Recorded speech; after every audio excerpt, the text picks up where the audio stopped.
শহরে সর্বত্র আলোচনা হচ্ছে যে ইউজারশিপ জুলেখার মোকাবেলায় জেলখানা বেছে নিয়েছে, বিশ্বাসের খেয়ানত করেনি।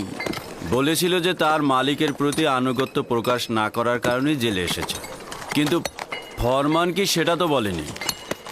তাহলে তার জেলখানায় আসার কারণটা এটাই?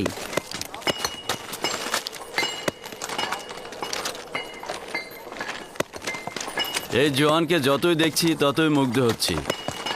কেন জানি না, তাকে দিনের পর দিন পছন্দ করার মাত্রাটা বেড়েই চলেছে। শহর থেকে যেসব খবর শুনেছি, অসংখ্য সুন্দরীর কামনা বাসনার পাত্র সে, কিন্তু একজনের প্রতিও তার নজর নেই। খোদাগান তোমার হেফাজত করো কি ইউজারশিপ।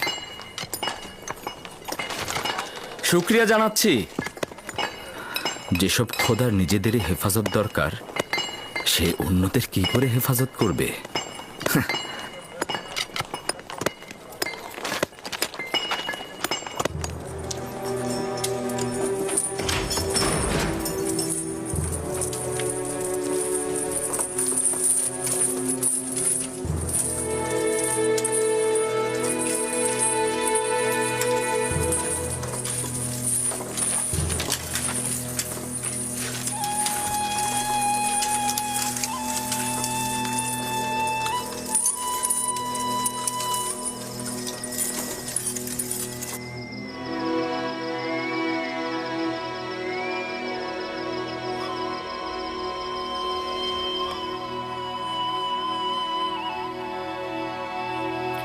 ইবাদতখানার খাদেমগণ আমনের নামে জুলুম করে থাকে।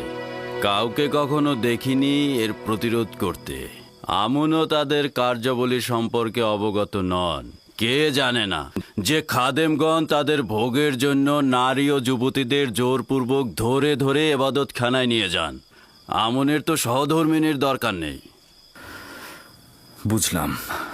তো আপনি কি করে কয়েদি হলেন? আমার কন্যাকে এই খাদেমগঞ্জ জোরপূর্বক ধরে নিয়ে গিয়েছিল। আমার কন্যাকে রক্ষা করতে আমি সেখানে যাই এবং কয়েকজনকে জখম করি। তারা আমাকে ধরে জেলখানায় নিক্ষেপ করে। কয়েক বছর ধরে কারাবন্দী। আমার স্ত্রী সন্তানদের কোনো খবর জানি না। চিন্তা করবেন না, আমার বন্ধু মেনিসাবুকে তাদের খোঁজে আমি পাঠাবো। সে যতটা পারে তাদেরকে সহযোগিতা করবে।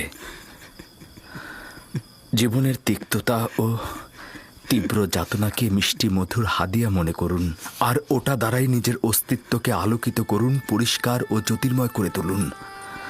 এমন যেন না হয় তীব্র যাতনা আপনার রুহুকে কালো ও দূষিতময় করে তোলে।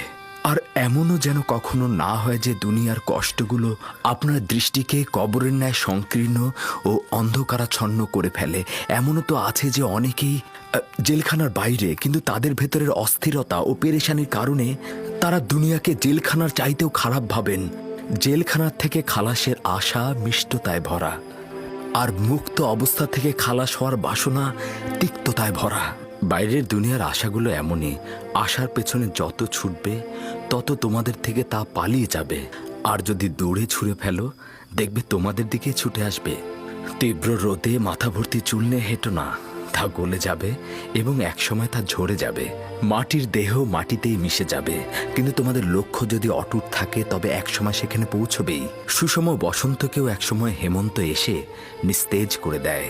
যে সিংহাসনে রাজা বসে, সে সিংহাসনও সবসময় তার জন্য সিংহাসন নয়। তার অতি প্রিয় সিংহাসনটি একসময় তার চরিত্র বদলে তাকে কফিন হয়ে বহন করবে।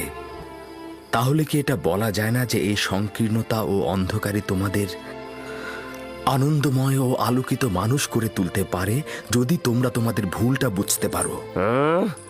দিলে কত আনন্দ! তোমার দিলে সব সময় এত আনন্দ কোত্থেকে আসে? কোত্থেকে আনন্দ পাও তুমি? কোনো একজন বন্ধু নির্বাচন করো। ওই বন্ধু তোমার পাশে বসলে দরিয়া সমান দুঃখ তোমার বিলীন হয়ে যাবে। তুমি পাগল হয়ে গেছো। এই জেলখানা আর কারাগারের মধ্যে শুধুমাত্র মৃত্যুটা বাকি।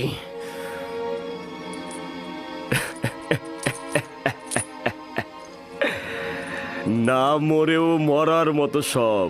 আর তুমি ওই মৃত লোকগুলোকে পুরস্কারের লোভ দেখাচ্ছ। শুনুন প্রিয়গণ, প্রত্যেকের বন্ধু সেই যে তাকে পূজা অর্চনা করে, আর যে মৃত বন্ধুকে পূজা করে তার ভাগ্যে আহাজারি ও দাফনের কাপড় ছাড়া আর কিছুই জুটবে না। আর যে জীবিত বন্ধুর ইবাদত করে তার জন্য জেলখানার কুঠরি, মরুভূমি বা বাগানের মধ্যে কোনো পার্থক্য নেই। ইউজারশিপ, তোমাকে একটা সওয়াল করতে পারবো? কোন বন্ধুর কাছ থেকে এত আনন্দ ফুর্তি পেলে? হ্যাঁ, সেই বন্ধু যে আমাকে কখনো ভোলে না, সবসময় আমার কিনারায় হাজির থাকে এবং আমার সকল হাল হাকিকাতে পরামর্শদাতা তিনি। ইউজারশিপ কখনোই মৃত পাথর বা কাঠের ইবাদত করে না।